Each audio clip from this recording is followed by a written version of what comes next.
इस वीडियो में हम India and the cold war के बारे में पढ़ेंगे।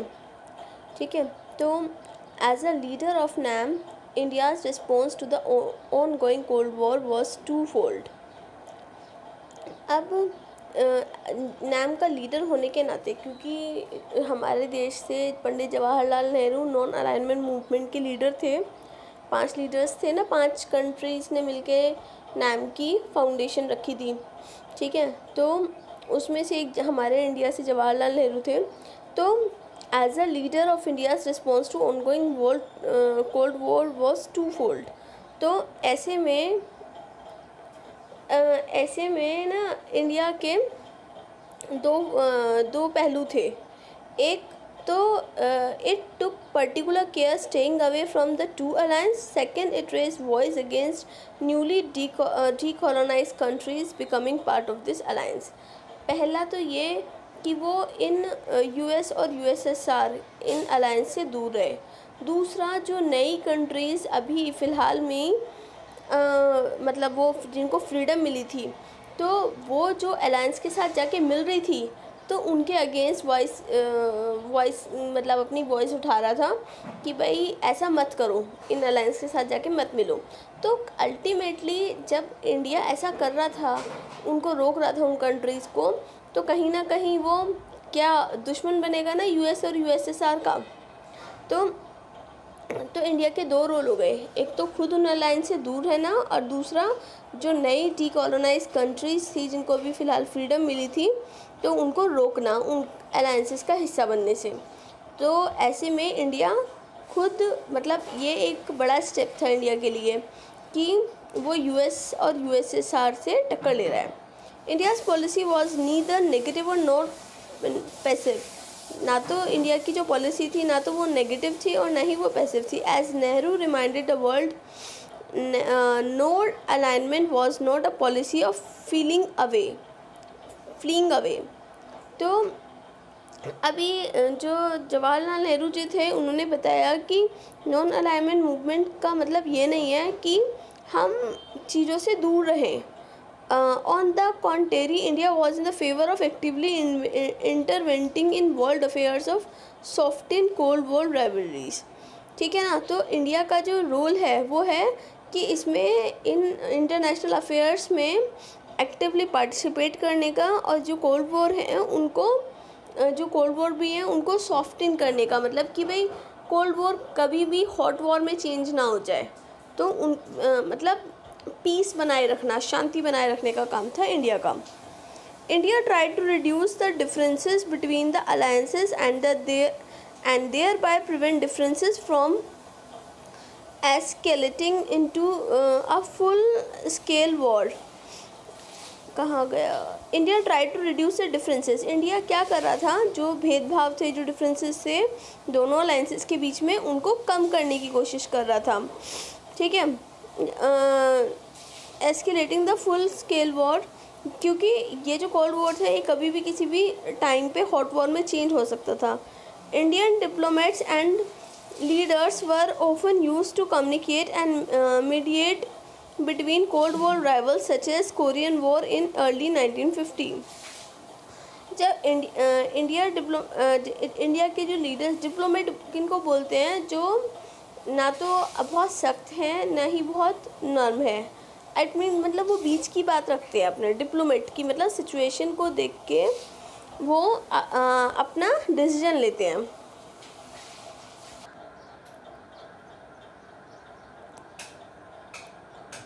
Indian diplomats and leaders often use to communicate and, इसमें से आ रही है Indian diplomats and leaders were often used to communicate, mediate between Cold War rivals। तो इंडियन लीडर्स जो थे वो ये जो कोल्ड वॉर राइवल्स है यूएस और यूएसएसआर, उनके बीच एज ए मीडिएटर बात करने का काम करते थे। जब कोरियन वॉर हुआ 1950 से पहले तक, it is important to remember that India choose to involve other members of the non-aligned group in the mission।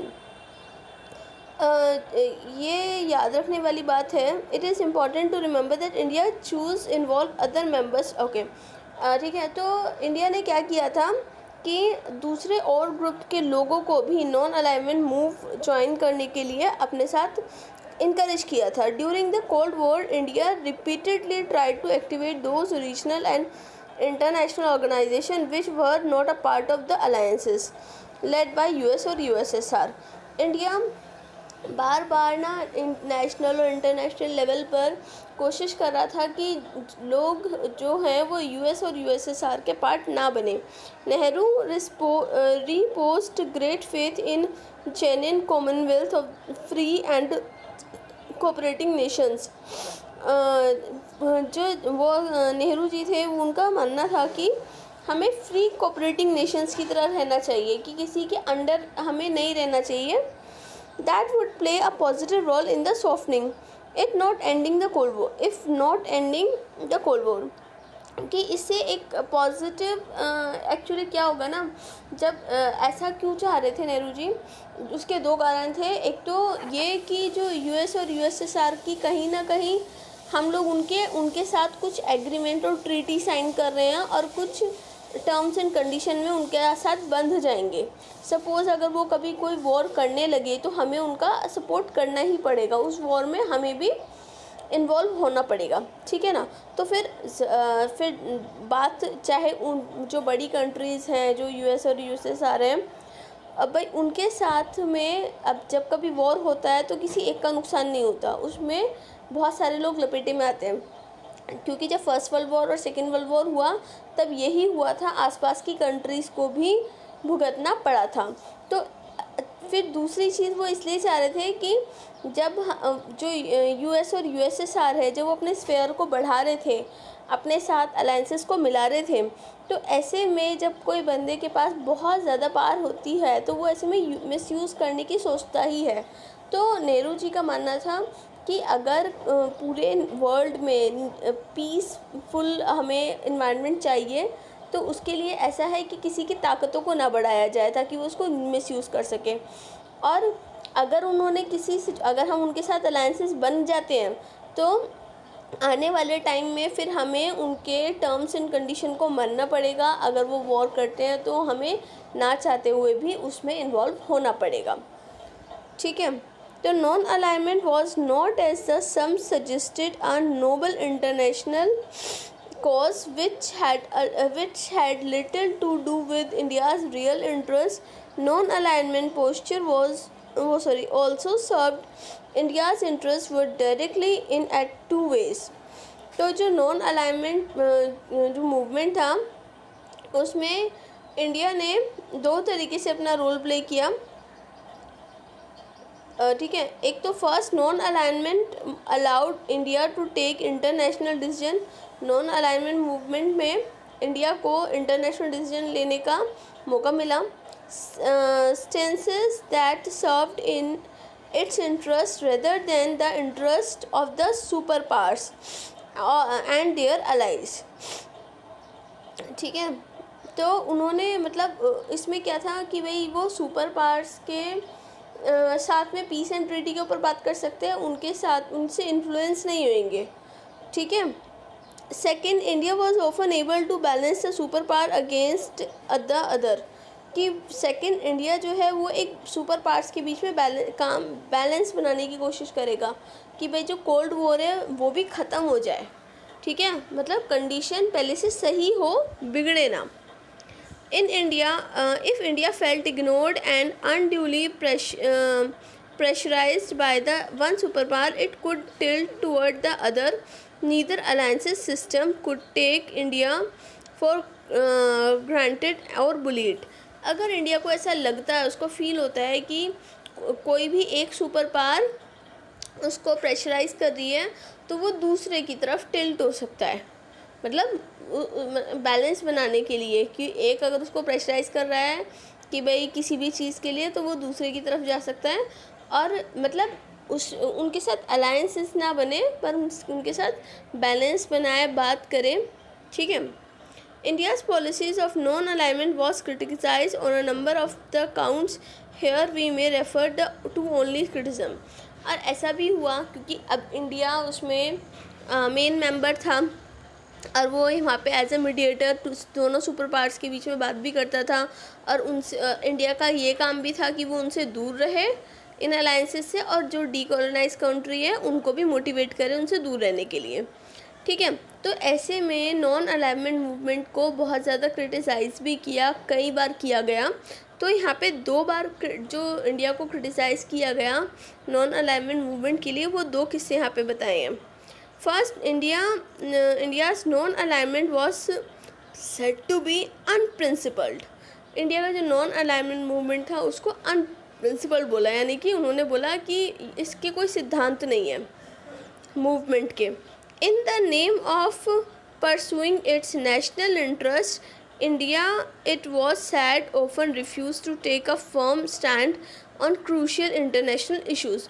वो उनका मानना था कि इंडिया सिर्फ अपने नेशनल मुद्दे सॉल्व कर सकता है, यानी कि उसके पास वो एबिलिटी नहीं है कि वो यहाँ पे जो नॉन अलाइनमेंट मूवमेंट है उसमें वो सिर्फ अपने नेशनल मुद्दों को ही सामने ला सकता है और उन्हीं के बेसिस पे वो काम कर रहा है। उसके अंदर ये एबिलिटी नहीं है इंडिया के ऊपर कि वो इंटरनेशनल अफेयर्स में पार्टिसिपेट कर सके, उनके ऊपर स्टैंड ले सके।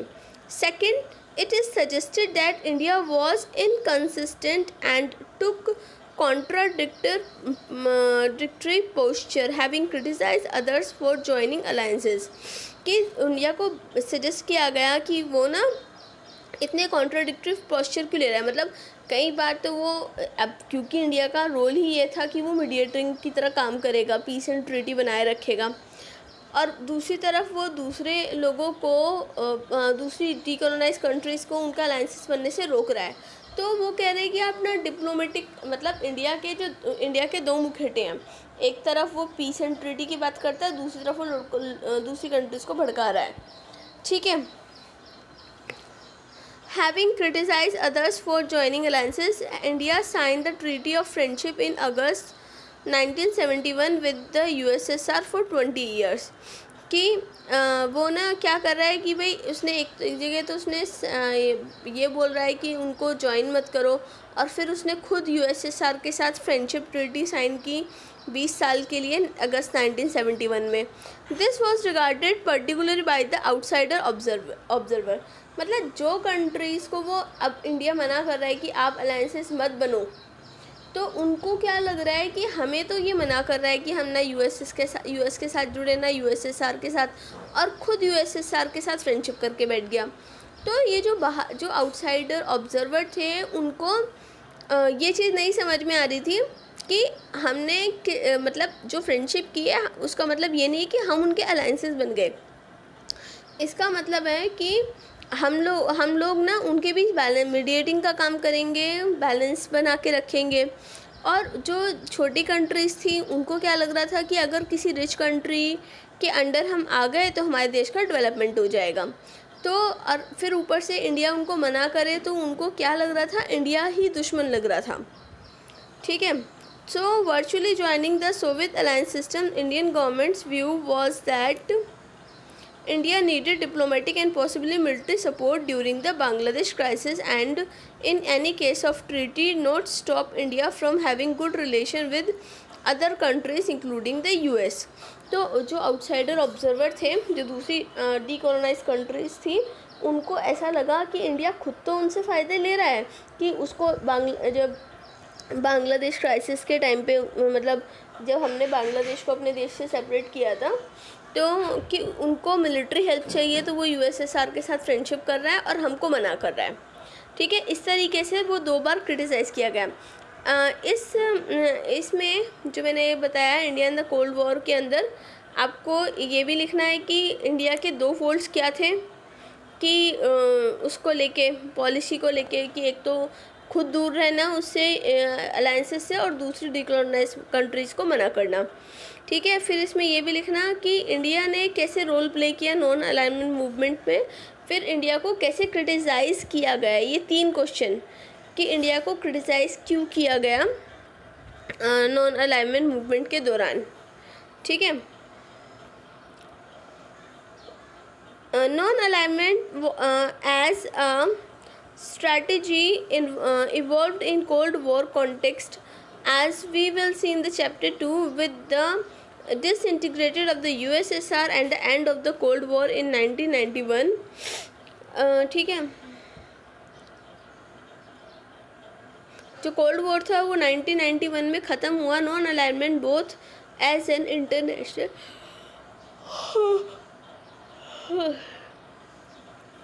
international movement as the core of India's foreign policy lost some of its earlier relevance and effectiveness.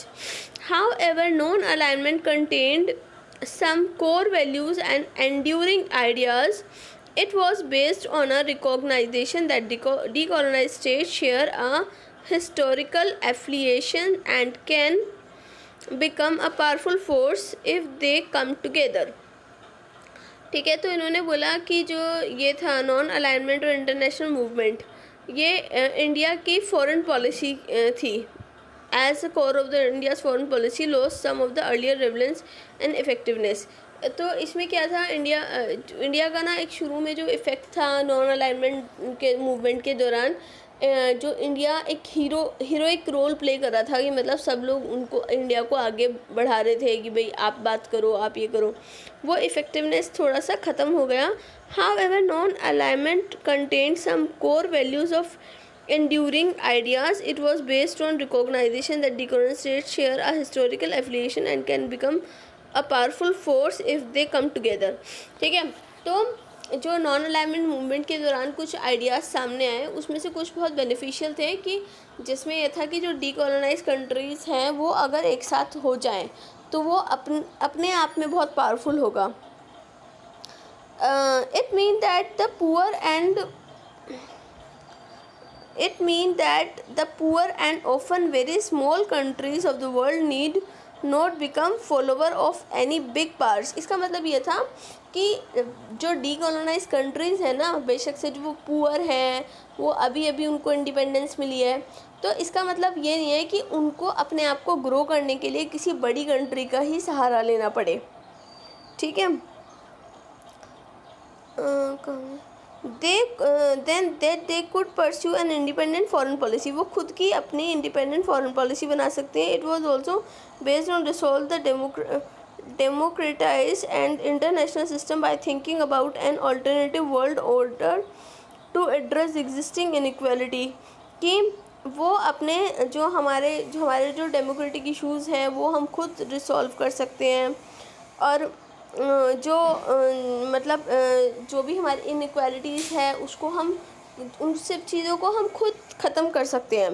These core ideas remain relevant even after the cold war has. पर ये जो कोर आइडियाज़ थे ना, जो मतलब India के, ये अभी मतलब अनसेटिस्फाइड रह गए. कोल्ड वॉर तो ख़त्म हो गया, पर जो चीज़ें थी ना वो उतनी ज़्यादा सामने नहीं आई कि भाई जो डीकोलोनाइज कंट्रीज़ थी वो इंडिपेंडेंट हो गई हो, उन्होंने अपना खुद से कुछ करा हो. तो ऐसा वो कोर आइडियाज़ थोड़े अनसेटिस्फाइड रह गए.